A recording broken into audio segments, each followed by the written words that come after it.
Please welcome to the stage, Mayor Pete Buttigieg.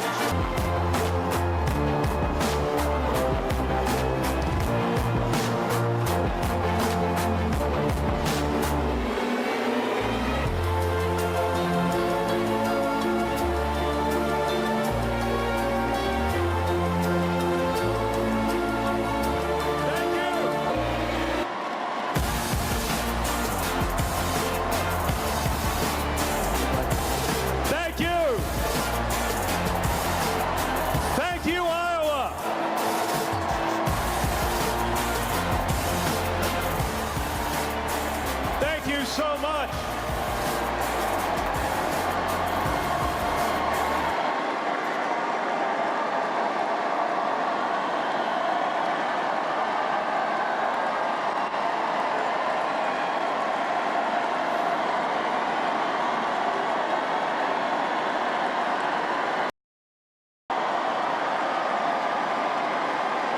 Thank you.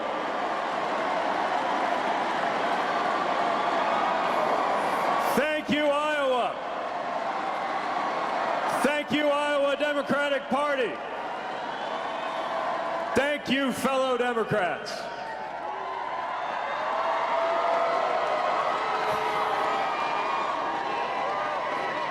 The first time I came to this state was as a volunteer to knock on doors for a presidential candidate, a young man with a funny name.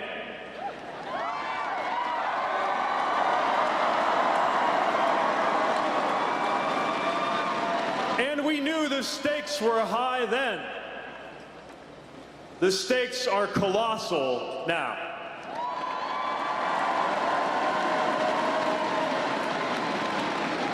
This country cannot afford 4 more years of Donald Trump. We will not recognize it if he gets reelected. We know what is at stake. And we know that he's going to do everything he can to hold on to power. But if you nominate me, his playbook isn't going to work this time around.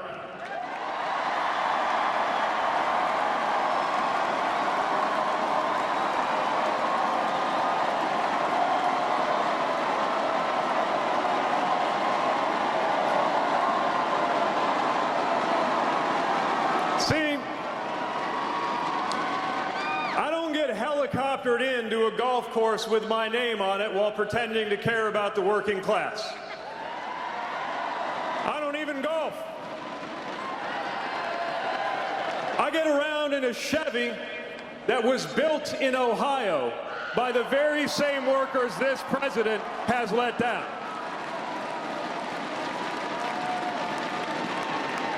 And I don't go to work in an office in Washington, D.C.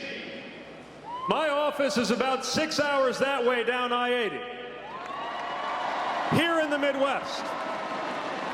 And out the window of that office, I see the outlines of our ethanol plant, which is why I understand the measure of this president's betrayal of American farmers, and I know how to talk about it.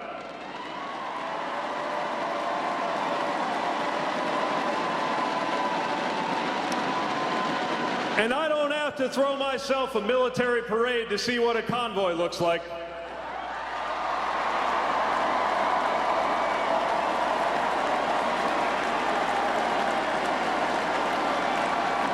Because I was driving one around Afghanistan right about the time this president was taping season 7 of The Celebrity Apprentice. So that tough talk's not going to work against me. But I didn't just come here to end the era of Donald Trump. I'm here to launch the era that must come next.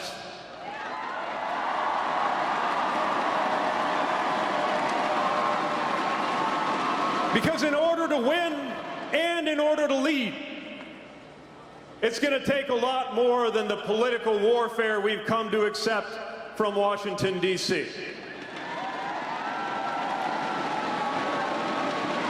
We already have a divider in chief. I am offering a White House that you can look at on the news and feel your blood pressure go down a little bit instead of up through the roof.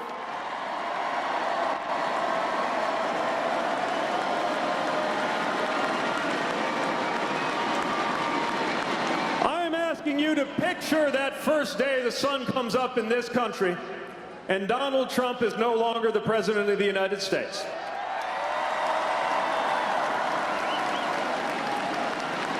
A happy thought for sure, an end to the chaos and the corruption and the tantrums and the tweets, but what comes next?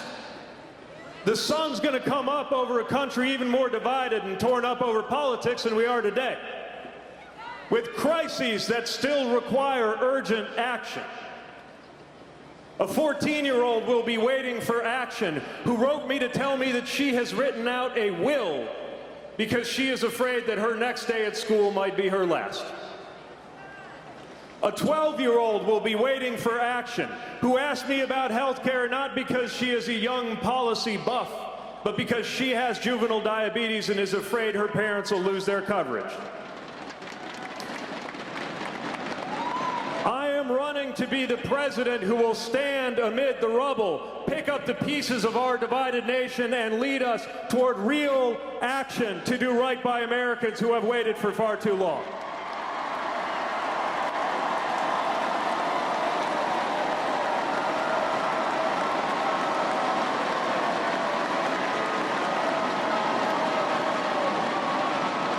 I am ready to gather up an American majority that is hungry for change, that is done with division.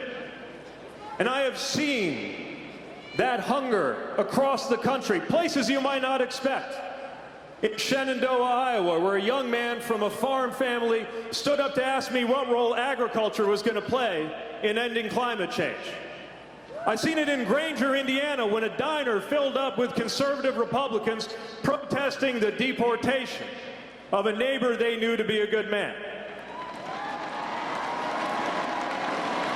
And I'll be seeing it in a few weeks on the morning of Thanksgiving Day, because in 2019, in rural Michigan, you cannot stop a man from going deer hunting with his husband's father.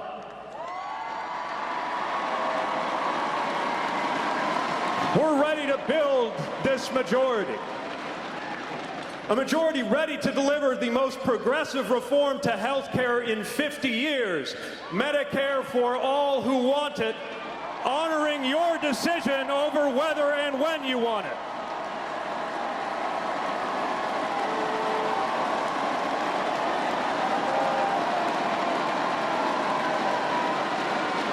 A majority, even in the red states, to do something about gun violence, to do something about climate change,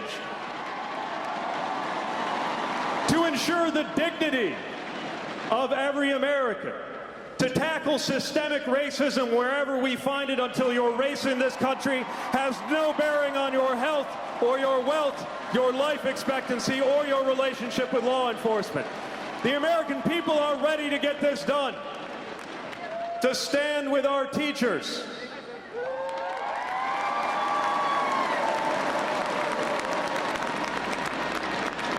to let people of faith know that in our White House, you won't have to shake your head and ask yourself, whatever happened to I was hungry and you fed me? I was a stranger and you welcomed me. Whatever you did to the least of these, you did to me.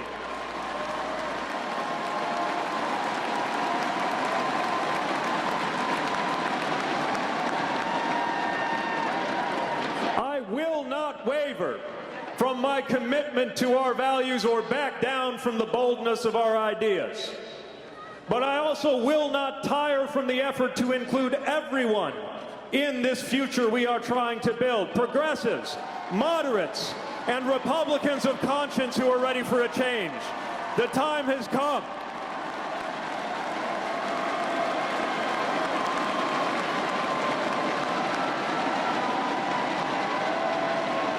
We will fight when we must fight, but I will never allow us to get so wrapped up in the fighting that we start to think fighting is the point. The point is what lies on the other side of the fight.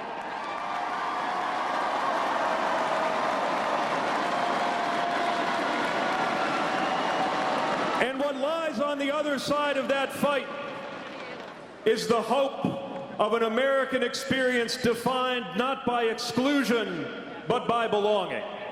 That is what we are here to deliver.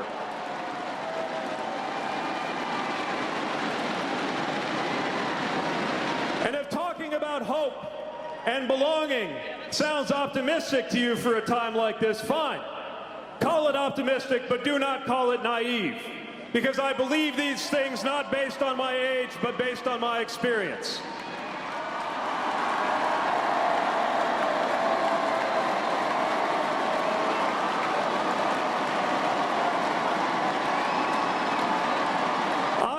I have seen in the dust of a war zone Americans who had nothing in common besides the flags on our shoulders learn to trust each other with our lives.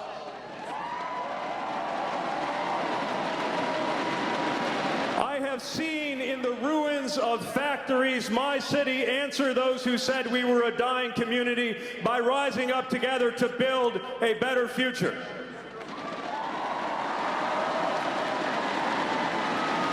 I have seen what America can do, and so have you.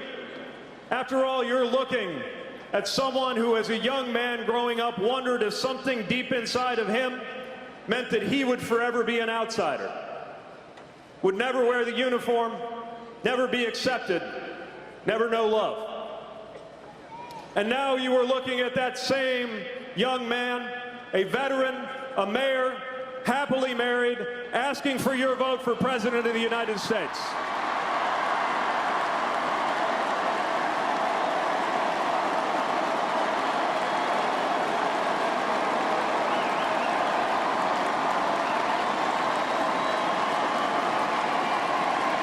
That's why I believe in this country.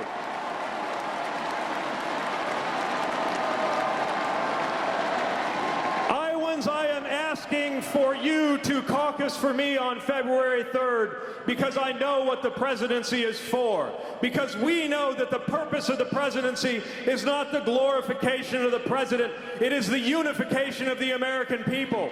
That is why we have the office.